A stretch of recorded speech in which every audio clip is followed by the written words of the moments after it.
Hello, Susan. I'm Terry Mulligan. Terry, it is a pleasure to meet you, Terry. How are We, you? we have been talking a while. We're not exactly we are long distance friends. At least I feel that it's good to see you again. It's lovely to see you again too. How have you been? I've been busy, like you. I've been busy, keeping myself busy, assessing each day as it goes, and I'm happy as hell to be upright and breathing. Right? I am too. I'm with you on that one. What a Um, crazy world we're living in, huh? yeah, we talked in May about Ascension and this project of I Am the Moon. You notice how I went straight to it. Sorry.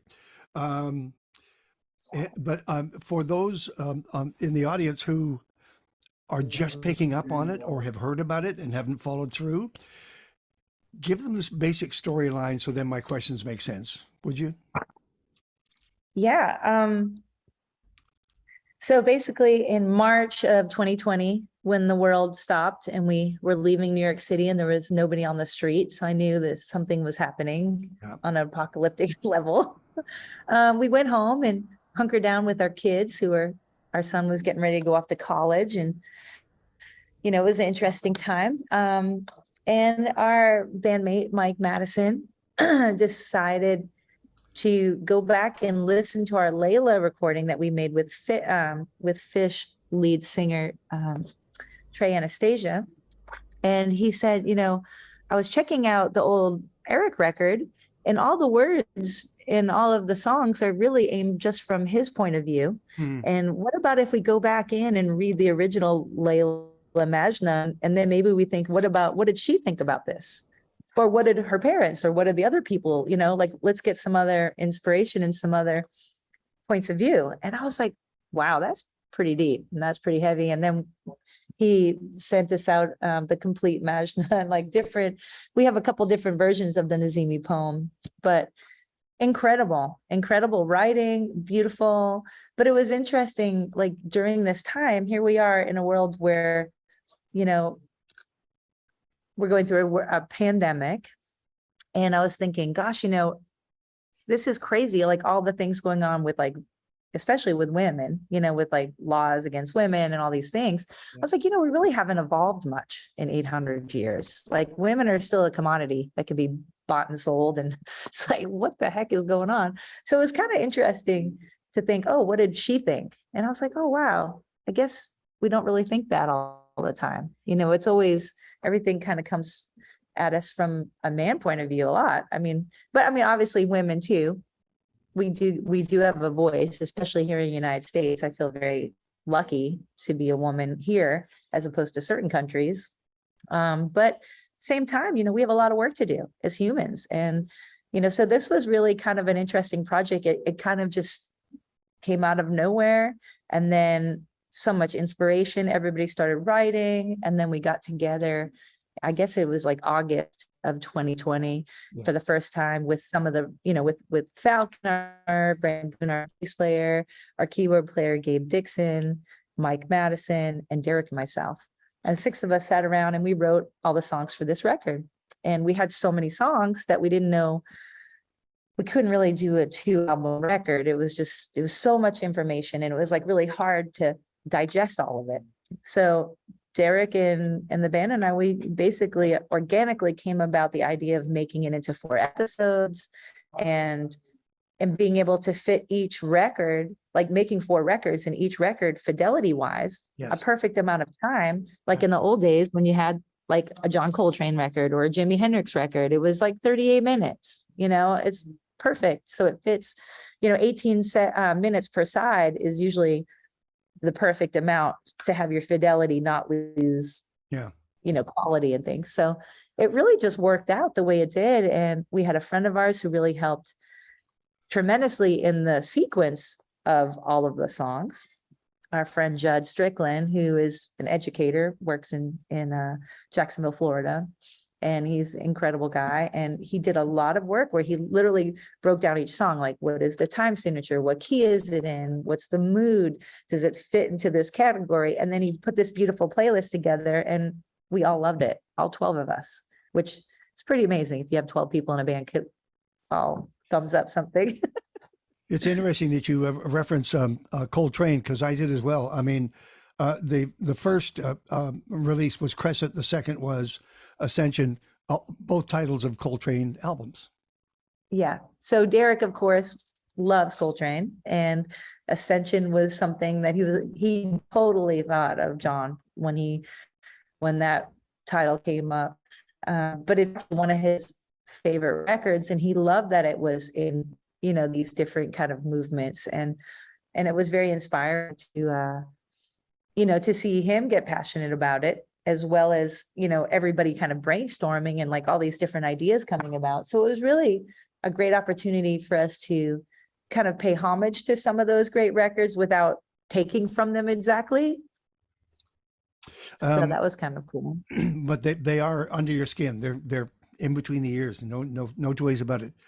The Fall came out, and then Farewell came out. And when I talked to you in May, I was thinking, I'm talking about one of 4 albums. I don't know it's like the setup to a punchline. I don't know what the punchline is. I know. And now we have the vinyl. Oh, man. It finally came out. Here, I'll show you what Derek and I finally got this yesterday. So this is the first time that I've actually even seen it. But when it came, I was so excited because it is like a little present, you know, it comes and you have all 4 vinyl, and then you also have like this cool book, and it tells the story, you know, and you get to see pictures of Josiah, the camel that we got to hang out with.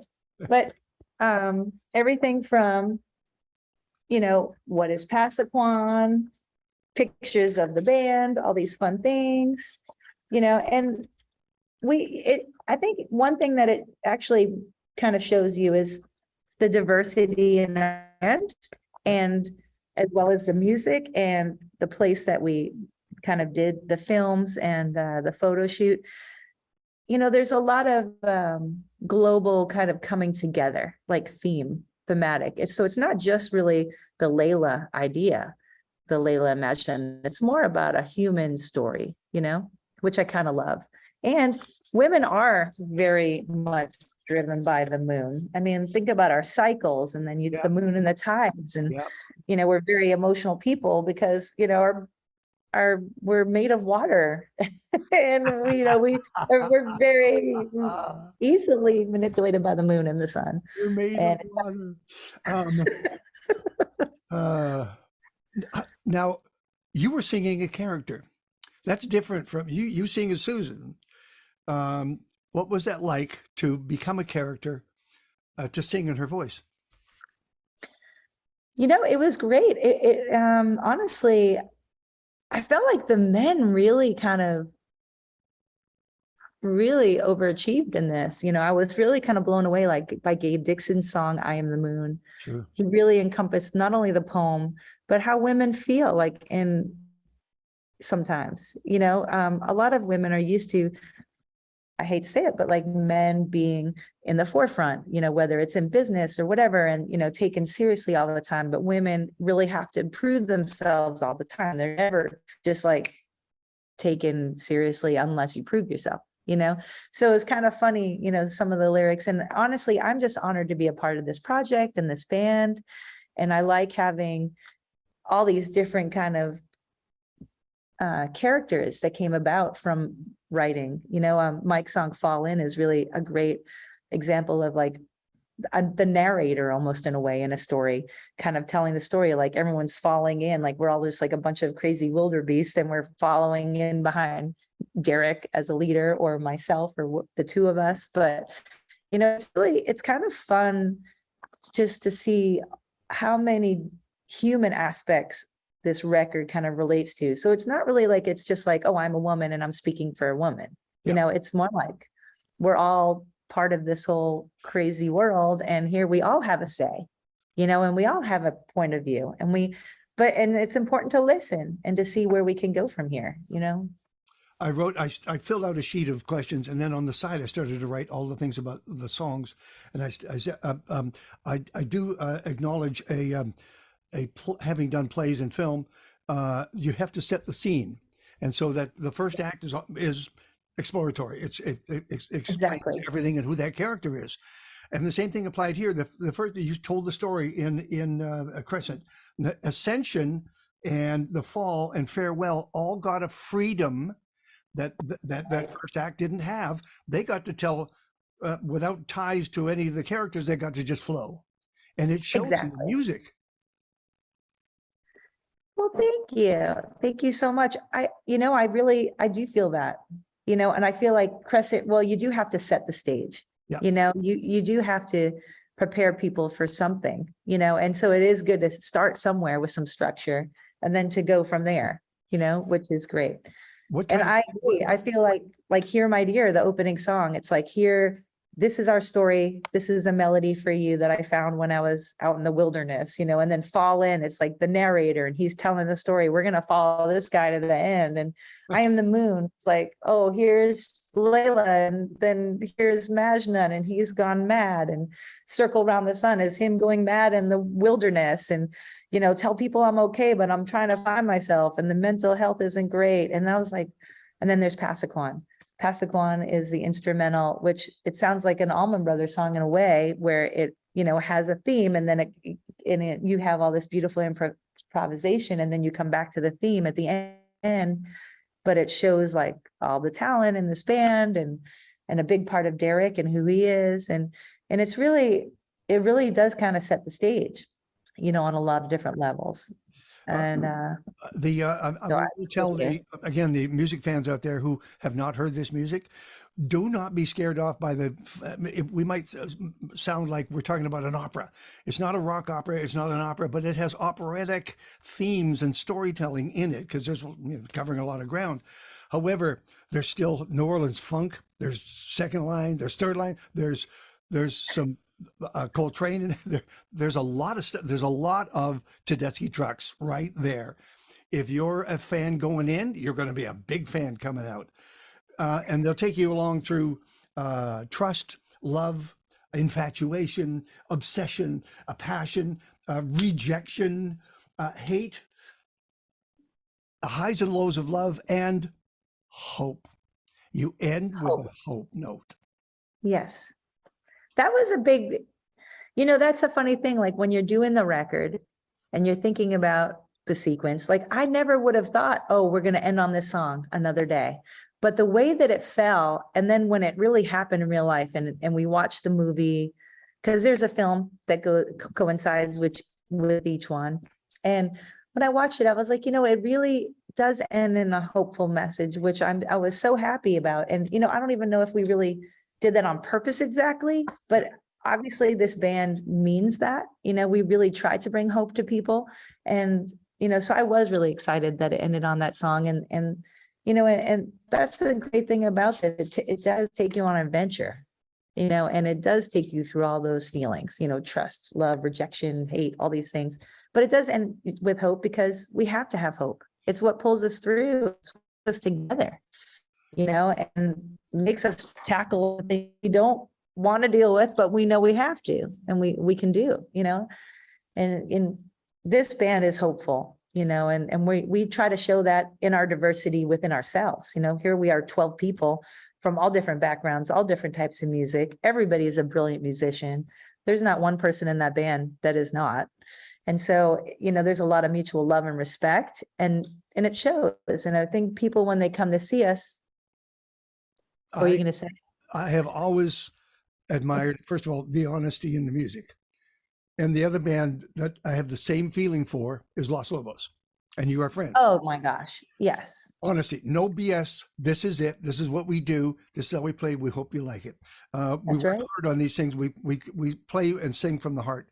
And I love the fact that there's 24 songs, there's 4 albums, all of the artwork that you were showing there. I'm kind of wondering how because it's almost impossible not to change the band and change you, because this is a huge footprint that you've laid down. You'll go on to do many other things, but this is a pivotal moment. It is. It is a pivotal moment. And honestly, I feel like the world is in a pivotal moment. Dealing with the pandemic, one thing about it was it made you stop and realize, well, it actually helped us be able to see with our own eyes. Yeah. How things had changed when we as humans stopped. So it makes you realize we need to be more accountable for what we do as humans. And obviously I'm a musician. I don't, I'm not here to preach about politics or religion or anything, but I do know that we're all human beings that live on the same planet and ultimately want the same things. You want clean air and clean water and a safe place to live and food on the table and some kind of security, and you want to hug people and you want to love each other. So it's like, let's find the things that we have in common instead of just always focusing on the things that pull us apart. There's always something to pull you apart, but the hope is important. It's showing people that we can overcome things and we can do things, and through music and art, yes, if we can do it that way, lovely. But we're not trying to make anyone feel bad. We want to make people feel good, I'm dying to ask you about the Beacon gigs up ahead. That's 7 nights in New York City. There's only a couple of tickets left for a couple of gigs, and all the rest are sold out. So it's a 2-part question. Have you played live the 4 albums yet? Not all 4, no. We have played live the first record in its entirety. Okay. And we have played songs from all 4, but not all 4 in its entirety. Actually, during this break right now, we're supposed to be learning the rest of the songs so we can perform them live. So we're trying to work on that. All right. But also, the Beacon is always a time where we play each show differently. We never play the same exact sets. We're not very predictable, I guess you could say. So we have such a huge catalog of music now, between all of the records that we've made and all the covers that we've done, and between the Mad Dogs and Englishmen, record that we made and film, and then also the Layla, Derek and the Dominos Layla record that we got to perform live. So there's all that catalog mixed with all of our original stuff, mixed with now 24 new songs. So I don't know exactly what's going to happen because we have to learn all the songs and we have to practice them. But I see that Amy Helm and Ruthie Foster are going to open up 1 show each, but then you got 2-set shows. Yes. And a surprise opening act on October the 3rd. Yes. What's the significance of October the 3rd? It's your 50th. It's the 50th performance live at the Beacon for this band. Yeah. So who opened your first gig at the Beacon? Do you remember? Ever? Who opened our first show? Yeah. Oh, good question. I'm trying to think of who the surprise is. That's all. Can you tease us? Well, the surprise is some old friends of ours who are getting up there in age. And it's not Los Lobos. We did just tour with them, but it wasn't them, but definitely somebody who's been around for many decades. And actually, these 2 guys both performed at Woodstock. That's a hint. That'll be coming out, and yeah, they're going to open, and they'll probably sit in and play a couple songs.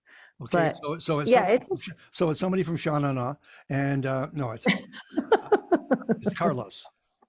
No, it's not Carlos, Okay. but you never know if Carlos will show up. Yeah. He's just one of those cats that'll just show up. He is a beautiful person, by the way. Very sweet, incredible. The tracks I want to tell folks about, and I'll be playing. I can feel you smiling. The Oliver Wood co-write. Love it. Can't wait to hear that live. That's a fun one.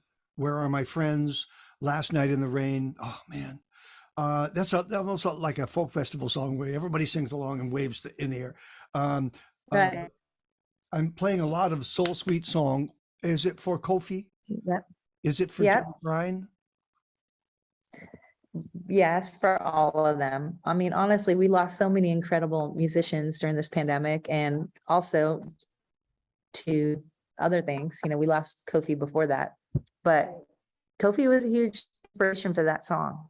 And it was really interesting because Gabe, who ended up having to take over his role in the band, was hugely instrumental in writing the lyrics with Mike as was the music. So really a beautiful, almost tribute to him through our newest member, taking on that role. And Gabe has been so incredibly talented and sweet and instrumental in where this whole project has gone. So I really do feel like, and Eric and Gabe, and then Brandon and Falcon, as well as the rest of the band, have just made monumental contributions, to this group and music and tribute to each other, just loving each other and playing music because it's fun and because it is hopeful and it brings people together, so it's been amazing. It really has. And it's been such a positive response from this whole project. And when we do play the songs there, we get a reaction, which is really quite amazing. It's been really, really special.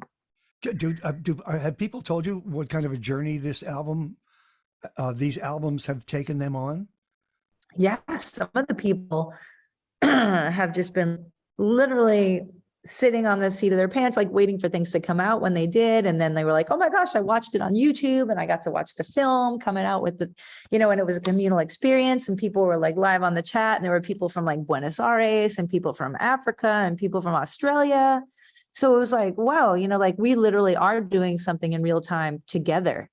Like it really did feel communal, which was really beautiful. And people have been really digging it. And it does. And I love how music can mean something different to each person. Like a song that you listen to can have one meaning for you. And then for somebody else, it has a totally different meaning, which I love. Like, for example, La Di Da. Yes. Which initially was about the son going off to college and empty nesters. But now, exactly. Now I'm hearing all sorts of narratives about what that song is about. So it's just free to be what it is, I guess. It is. Well, the great thing about La Di Da is like everybody wakes up and then something has changed, like maybe you lose your parents, or maybe you lose, or maybe it can be anything. It doesn't even have to be a relationship with a person even, but I do love that I was kind of making it a tribute to like my grandpa Doherty, who was, from Ireland, and I wanted to, and he used to own like Irish folk bars and all this stuff. And I kind of wanted to have like an Irish folk tune. And my son, Charlie, really looks a lot like my grandpa Doherty. So I was thinking like him going off to school, and just like when you're a parent and, your baby's little and when they're sleeping, it's like such a beautiful image, like when your kid is finally napping and they look so angelic. And I wanted to like kind of have like some of these images in a song because, they grow up so fast. And then all of a sudden you're thinking back like, wow, they were just a baby and now they're a grown man. And, and it's so bittersweet, it's like we have to move on, but we have to be supportive and excited. But at the same time, you just want to say, hey, like, thank you. And like, there's so much we can't do when we want to control, but you can't. So you just go with it and like, come on, let's just celebrate it. Like, let's celebrate these things, and the lives of people, if they pass, because I'm sure during the pandemic, so many people lost family and friends and friends, it's just, they lost friends, not just because of the pandemic, but because of the choices made along the way, That too. Very true. Very true. It's really sad when politics comes between families. And unfortunately, I've seen that more in the last 4 years, 6 years than I ever thought I would. Just for the record, I still play Shame. I still play it. It's a great one. It's a good one. Yep. It is a good one. By the way, I'll leave you with the last question that you tried to answer in May, which was, is this just a group of songs? Are they not connected, or will they carry the narrative forward? I was talking about, of course, the first release. I didn't know about 2, 3, and 4. I hadn't heard them. And you said, I don't know how that's going to work. What's the answer, do you think? Like if the songs will carry on by themselves or as a narrative for the project? Yeah, the narrative for the project. I do think they will carry on. I do think that people will obviously have their own relationships with the music because that's always the case, which is beautiful. But I do think that people will remember it as a project that is like bigger than the sum of its parts. You know, it's not just 4 albums and here's the stuff, but it's kind of like a moment in time.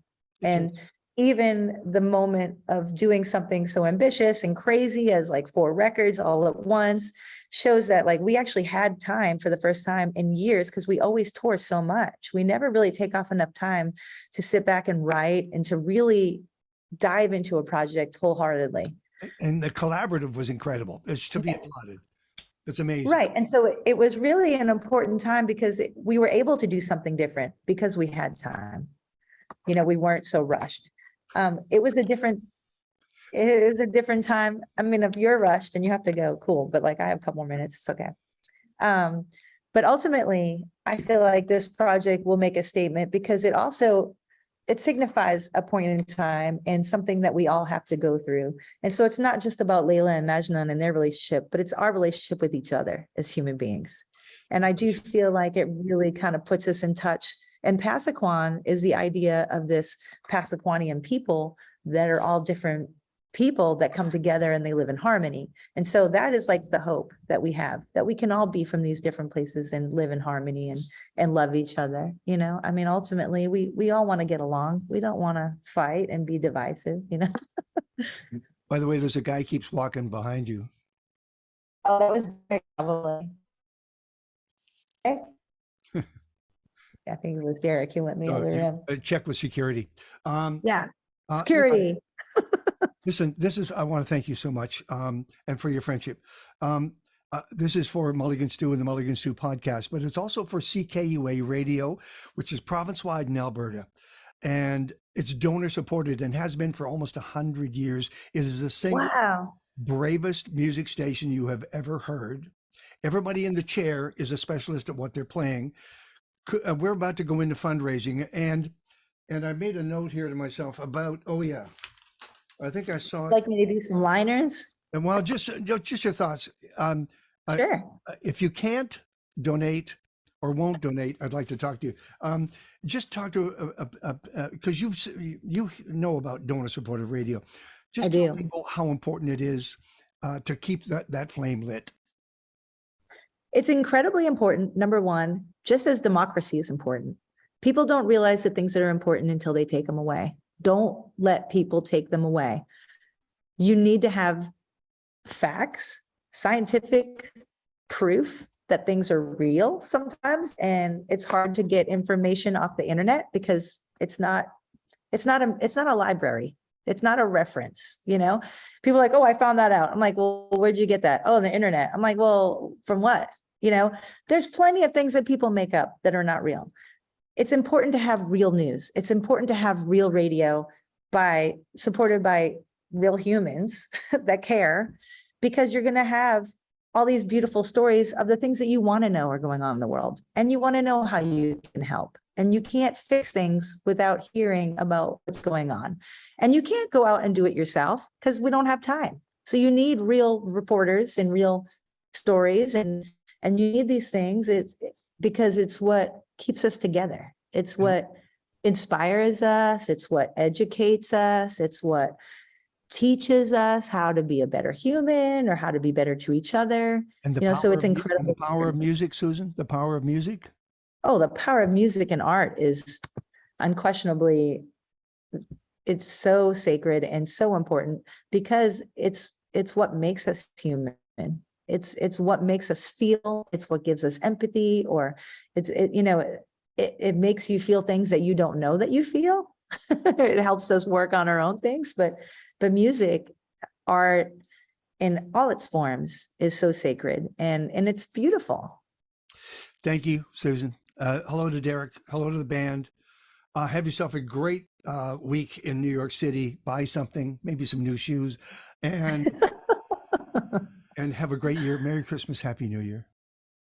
Thank you so much, Terry. Well, hopefully I'll get to talk to you again. We're coming.